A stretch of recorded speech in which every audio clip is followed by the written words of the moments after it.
Can you please tell us a bit more about Get H4rd Stand Up? Okay, so what happened was a few months ago I performed for Pfizer Malaysia's media launch for their Get H4rd campaign, and I thought, this stand-up comedy is a good platform to raise awareness about ED, and it's a good way to make a serious subject in a more light-hearted manner. So I got together my best friends from comedy from Singapore, Hong Kong, and Philippines, and together we are going to do a show called Get H4rd Stand Up. It's happening end of the month, 28th, 29th, 30th November.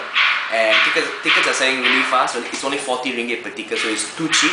And yeah, I hope everybody comes and watch the show. It's going to be a really funny stand-up comedy show. How easy or how difficult was it to get all your comedic friends together to agree to do this 3-day show?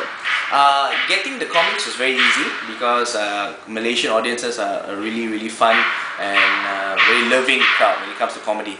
So a lot of when I say do comedy in Malaysia, they immediately went, okay, we want to come and do stand-up comedy in Malaysia, and yeah, it's easy to get them.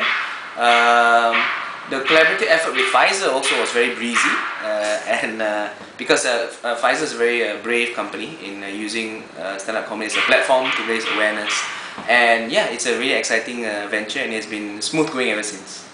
Okay, you are known as Dr. Jason Leong. Are you a real doctor?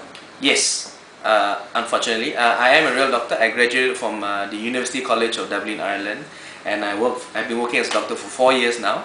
And yeah, I'm a fully qualified practicing medical doctor. How did you get involved with comedy? 3 years ago, I've always watched stand-up comedy and I really love the art. But 3 years ago, I was watching some YouTube clips of the local guys doing stand-up comedy. Local guys not named Harith Iskandar or Douglas Lim. And I thought, hey, perhaps if these guys are all like polished, good looking, you know, I thought, if maybe an ugly person like me can try and do stand-up comedy. And so 3 years ago, at a show called Time Out KL Comedy Thursday, I was given a 5-minute spot to do stand-up comedy. First time ever. So I drove 4 hours from Penang. I took 2 days leave, and all the jokes that I told on stage that night was formulated in my head during the 4-hour drive. And what happened was, I was given 5 minutes and I did 9 minutes. Malaysian timing. Yeah, it's really good, and so I stepped off stage thinking I want to do this forever, and since then it's been snowballing, and this is why it's become like a second career. Would you give up your practice for this? Yes, in a heartbeat. Well, because it's a passion, right? It's something that I don't feel tired doing comedy. You know, producing a show. I've been running around doing interviews with radio and Hot magazine and also on TV, and I don't feel tired. What makes me tired is the job itself, the 8 to 5, the daily grind, you know. And yeah, hopefully one day the goal or the dream is to become a comedian full-time. I know it's not a very financially responsible thing to do, but yeah, we have only one life to follow our dreams, so why not do it now? How does mom and dad feel about this? Yeah, I always have this stock joke that I tell people whenever they ask me about my mom and dad. I'll say, one day I told my parents that I wanted to sacrifice all the money that they've given me for my medical education, and then my dad was like very angry. He was like, "Are you joking?" I said, "Yeah, that's the point." Are they actually very supportive? Yeah, about they're this? actually very supportive because yeah, they see how happy I am doing this, and yeah, what kind of parent doesn't want their son to be happy, right? So yeah, they've been very supportive. In fact, everyone has been very supportive, especially my doctor friends. It's weird because they are also stressed with their job, and they're like, "Bro, go and do the stand-up comedy. Quit your job, bro, because this is follow your dream." The doctors are the most supportive compared to the non-doctor people. Non-doctor people are like, "Hey, they want a steady job, you know, you got money. Why you want to quit your job? Don't be stupid." Whereas the doctor friends like, don't do medicine anymore. Maybe it's a different meaning lah when they say don't do medicine anymore. Maybe they know how bad I am at my job. They thought, let's save the people of Malaysia from this guy who go do comedy. Do your patients recognize you? No. Really? Not at all? Not even one? Once or twice, but it's in a career of 4 years and probably thousands upon thousands of patients. It's really insignificant lah.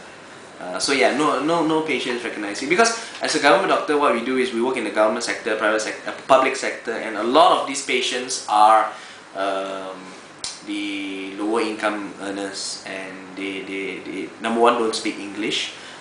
Number two, I mean, I'm not saying middle income earners speak good English lah. I'm just saying that it's more likely that the low income earners don't speak English, and they come from impoverished places, and they have a lot of problems. They don't even have time to go and watch a show, much less stand-up comedy. So it's very unlikely that patients in the public sector recognize me or anyone else doing stand-up comedy.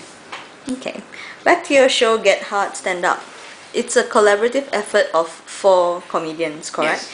If you could budget, I mean, disregard the budget, disregard anything, who's the dream? Who's the dream comedian that you'd like to work with on a show like this? Dream comedian. That's a very large question, but I mean, I have a lot of idols that I would love to perform for. You know, like George Carlin, who has passed away a few years ago. He's one, in my opinion, the best comedian ever. But more realistically, people who are still alive, I have worked with. I've had the pleasure of working with people like Douglas Lim and Haris Kandar, and working with them has been a dream come true.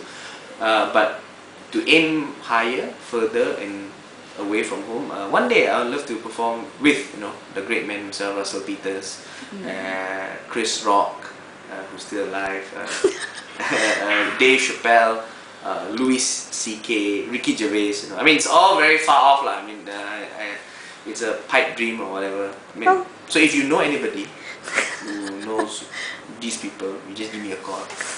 We'll work something out. Russell Peters didn't make it all the way here, so... Yeah, he did. He did make it all the way here, but some other asshole opened for him. You know who you are. Yeah, but he did a great job. So maybe one day when I reach the level where I have earned the right to open for Russell Peters, then maybe.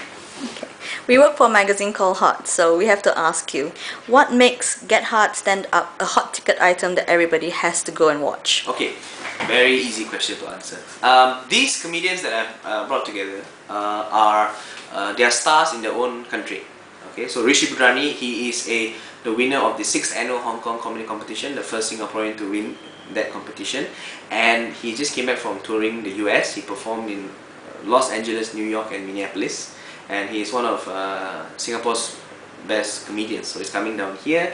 GB Labrador is Philippines' top comedian. He founded Comedy Cartel and Comedy Manila, and he's flying all the way from Philippines just to perform here. He's performed in KL, Sabah, and Penang, and he's always the crowd favorite. People are still reciting to me GB's jokes, and he has made an impact on so many of the Malaysians here. And also Vivek Mahbubani, he is from Hong Kong. That name is not a real Hong Kong name lah. His face is also very heavy, but he is Hong Kong's top comedian, and he has done a lot of shows in Hong Kong. He was one of the kings and queens of Comedy Asia in 2011. He performed in front of 2,000 people in KLCC Premier Hall. So I'm trying to say, this is probably the, in terms of regional comedy, this is a big lineup, and it's the first time that they're all sharing the stage in KL. Usually when they come, they headline a show.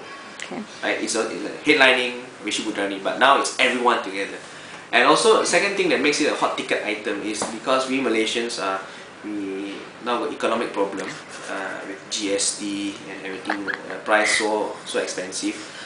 Thanks to collaborative effort by Pfizer, we have been able to keep the prices really low at 40 ringgit per ticket, which is really cheap. It's like about after conversion about 2 to 3 Sing dollars. So it's really affordable, and I hope everybody can take advantage of this. Also, tickets are selling pretty fast this week. We are almost only all the good seats have been taken. We have only left with the balcony seats and PJ Life Arts main theatre. Okay. So if you're interested, go to www.tix.my.